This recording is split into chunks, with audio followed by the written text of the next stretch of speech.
Lorsqu'une personne est seule chez elle et veut augmenter son taux vibratoire, elle peut utiliser différentes méthodes, mais l'une d'entre elles est l'utopisation. L'utopisation consiste à combler les lacunes de ce qui a été dit ou non dit afin que l'individu puisse mieux comprendre et utiliser l'information. Écouter des cassettes de conférenciers avec des messages élevés en vibration peut aider dans une certaine mesure, mais cela ne permettra pas d'atteindre un niveau vibratoire plus élevé. En revanche, peut changer la façon dont on voit la vie et entraîner une augmentation du taux vibratoire. Il est important de ne pas tomber dans une spirale d'utopisation et de dépression, mais plutôt de trouver un équilibre. Si on ne peut pas utiliser la parole de manière adéquate au début, on peut s'améliorer progressivement en l'utilisant. Cependant, il faut souligner que l'utopisation reste essentielle car elle nourrit notre corps astral avec de l'information mémorielle de l'avenir, ce qui est vital pour l'évolution de l'individu. L'esthétique crée un monde qui correspond à l'ego. L'intelligence nous guide vers ce qui nous rend bien. L'utopisation nous montre où aller selon l'intelligence, en prenant en compte les besoins de l'ego. Si l'ego désire des rideaux roses pour se sentir bien, cela relève de la spiritualité. L'utopisation nous montre où nous diriger pour être bien, même s'il n'y a pas de rideau rose. L'individu qui ne s'utopise pas tend à mentaliser ou espérer. En se connectant à des fréquences vibratoires plus élevées, il peut trouver des solutions à ses problèmes. Il est important de vivre dans l'instant présent et de comprendre que nous sommes tous habités par différentes entités. L'homme est un réceptacle avec une plaque de filtration de la réalité, le karma, et une conscience mémorielle combinée à la conscience instantanée, le je ou le moi. Il est habité par son ignorance, mais aussi par d'autres filtres tels que la religion et l'éducation. Dans cette conversation, il est question de la manière dont l'intelligence et l'esprit sont filtrés à travers les possessions de l'ego. L'ego est décrit comme étant constitué de diverses possessions qui influencent la façon de penser de l'individu. L'intervieweur explique que l'homme croit souvent à tort que c'est lui qui pense, alors qu'en réalité, la source envoie de l'information à travers lui. Cependant, cette information est filtrée par les mécanismes de possession, ce qui fait que la pensée qui émerge dans la conscience est altérée. L'intervieweur compare cela à une seringue remplie de différentes substances, où la pensée originale, le blanc, est de plus en plus mélangée à d'autres influences, le rouge, ce qui rend difficile de distinguer ce qui vient réellement de soi. Il soulève également l'idée que l'homme ne pense pas réellement, mais qu'il possède un savoir mémoriel qui est influencé par les véhicules inférieurs et les possessions. Dans ce texte, l'auteur explique que le monde est composé uniquement de mémoire, ce qui permet d'être efficace dans ce contexte. Cependant, il affirme que le bonheur dépend de l'énergie, et que si cette énergie ne circule pas correctement, on peut être manipulé par des entités astrales et subir des mutations génétiques, de l'esserrement et de la souffrance. Il explique que l'énergie envoyée au corps physique doit être en courant continu, mais que les possesseurs astraux la transforment en courant alternatif et inversent sa polarité, ce qui perturbe notre direction. Toutefois, l'auteur indique que le moteur humain est désormais capable de recevoir du courant alternatif, ce qui rend les possesseurs astraux inutiles, mais ils continuent à jouer avec les polarités. Cela crée une confusion au niveau de l'aide et de la conscience. Pour remplacer les possesseurs, il faut créer une copie conforme d'eux-mêmes en créant une matrice appelée le 2 bétérique qui remplace l'ego. Le texte fait allusion à l'utilisation du courant alternatif pour permettre à l'intelligence de se manifester dans le corps physique. L'auteur affirme qu'il est important pour les individus de prendre quelques instants chaque jour pour se connecter à leur corps et le faire bouger selon leur volonté. Il mentionne également que le monde astral réagit de manière chaotique lorsque quelqu'un décide de prendre conscience de son corps physique. L'auteur souligne l'importance de la maîtrise de soi plutôt que de simplement suivre une discipline et affirme que ceux qui agissent selon les mémoires astrales ne possèdent pas d'intentionnalité.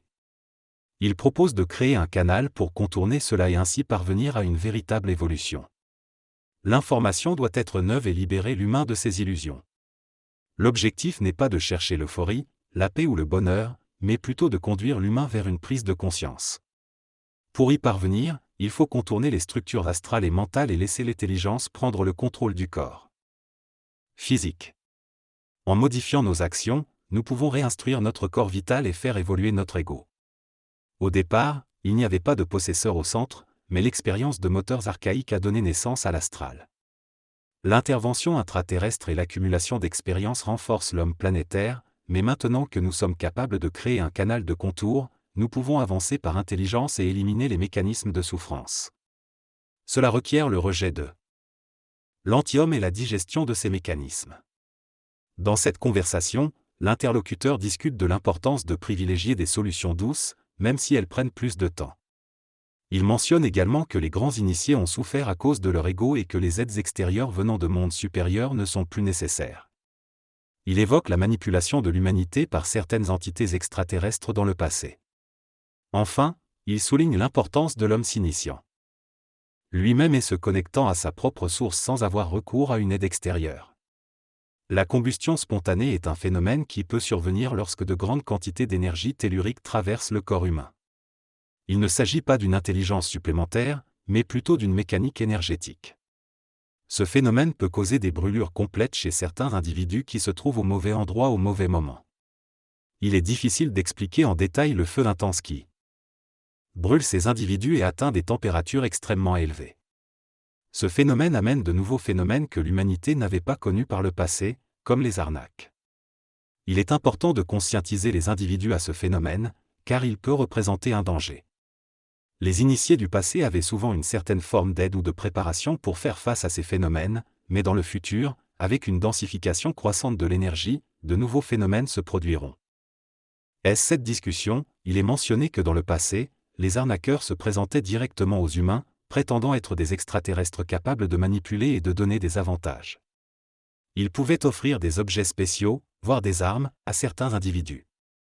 Cependant, aujourd'hui, les arnaqueurs sont plus subtils et ne se présentent plus directement. Ils sont connectés à une source appelée Kamal et utilisent des stratégies plus sophistiquées pour tromper les gens. Il est également suggéré que le double, une entité proche de l'humain, peut jouer un rôle dans l'arnaque en manipulant les informations et en les filtrant avant de les envoyer. Cela dit, il est souligné que l'arnaqueur a un taux vibratoire plus élevé que le double. Il est également mentionné que les hiérarchies cosmiques avaient pour objectif d'empêcher les humains de se libérer et que ces influences négatives sont encore présentes aujourd'hui. Le problème vient du manque d'organisation de la société dans son ensemble. Personne, même les hiérarchies, ne sait quoi faire avec un être qui se transforme. Les extraterrestres, quant à eux, ont une intelligence qui leur permet de savoir comment agir. On finira par se connecter à eux à un moment donné. En attendant, les forces planétaires feront tout pour limiter et copier cette transformation, car elles ne savent pas comment y faire face. C'est là qu'interviennent les hiérarchies cosmiques et les arbres d'Ankar, qui sont reliés à l'ajusteur de pensée. Le double éthérique, quant à lui, est un réceptacle des énergies anégoïques de l'âme et peut permettre la survie après la mort du corps physique. Les entités cosmiques se trouvent dans les hautes sphères de l'astral, en dehors du contexte planétaire, et elles veilleront au bon fonctionnement des extraterrestres gardiens de la Lune et de Ganymède. Cependant, les forces planétaires ne savent pas comment gérer l'être humain nouveau et font tout pour le maintenir dans l'ancien. La souffrance devient un moyen de le faire progresser, mais chez les êtres en transition, elle devient un obstacle à leur évolution. Tout est parfait pour les mettre dans cette souffrance, mais elle n'est plus un moteur pour avancer. L'esserrement prend alors le relais, mais même cela ne peut pas les empêcher d'avancer, car ils sont intelligents. Les souffrances sont souvent justifiées par le karma, mais en réalité, on s'en sert contre les individus pour les faire souffrir. Une fois le karma éliminé, la souffrance diminue. Les structures planétaires exploitent cette faiblesse pour manipuler les individus. L'auteur parle de la mémoire et de la façon dont elle peut être manipulée. Il mentionne que le karma de la culpabilité est le plus important et que les autres karmas font partie de notre expérience terrestre. Il souligne également l'importance de se créer un passé inventé pour avancer. Il évoque la spiritualisation comme moyen de densifier notre être intérieur et de nous connecter à des niveaux vibratoires plus élevés que les religions traditionnelles. Il affirme que ces connaissances ne nous font pas progresser, mais nous empêchent de régresser. Elles nous permettent de conserver un niveau de compréhension. Il mentionne également que les individus doivent gravir différentes marches avant d'atteindre un certain niveau de compréhension et de rencontrer des enseignants comme l'auteur lui-même. Il insiste sur le fait que ce n'est pas la connaissance qui fait progresser, mais l'énergie et l'intelligence. Le vocabulaire utilisé lors des conférences énergétiques servirait à empêcher les individus de régresser. La question posée concerne la manière dont le taux vibratoire peut être augmenté par l'intelligence à travers différentes étapes de croissance spirituelle. L'ego peut devenir plus viol et colérique lorsqu'il est confronté à des situations difficiles. Cela peut se produire lorsque des personnes qui étaient gentilles et diplomates commencent à exprimer leur désaccord de manière plus agressive. Cette transformation de l'ego peut se produire en raison d'un besoin de se protéger et de prendre soin de soi. Les individus avec des égos purs et bienveillants peuvent être poussés à devenir plus colériques afin de se faire respecter et ne pas être exploités par les autres. Ce processus d'intensification de l'ego peut être bénéfique car il permet de renforcer le mental et de développer une capacité à se prendre en charge. La souffrance et le plaisir peuvent tous deux influencer le taux vibratoire de l'individu, mais il est important de se défaire de l'attachement excessif au bonheur pour se libérer de la souffrance. Selon Oscillator Vibrateur, la souffrance et le plaisir sont les deux faces d'une même énergie. Lorsque la souffrance disparaît, le plaisir se manifeste. Le meilleur plaisir serait celui qui apparaît après une grande souffrance et qui propulse l'ultravibration. Cependant, le plaisir sexuel ne semble pas augmenter significativement. L'ultravibration depuis plusieurs milliers d'années. Il existe d'autres plaisirs, comme celui de voir la beauté des choses, qui ne sont pas simplement des émotions mais des sentiments. L'appréciation de la vibration à un niveau élevé peut être nourrie par des événements ou des individus qui font preuve de courage et d'altruisme de manière désintéressée. Plus on est en contact avec des éléments liés à l'intelligence, plus cela augmente le taux vibratoire. D'autres plaisirs, comme jouer avec le danger ou vivre dans l'instant présent, ne semblent pas augmenter le taux vibratoire. La haine ne procure pas de plaisir et ne fait pas augmenter le taux vibratoire, mais elle dynamise les énergies actuelles. Elle peut être utile dans certains cas, mais elle ne hausse pas le taux vibratoire.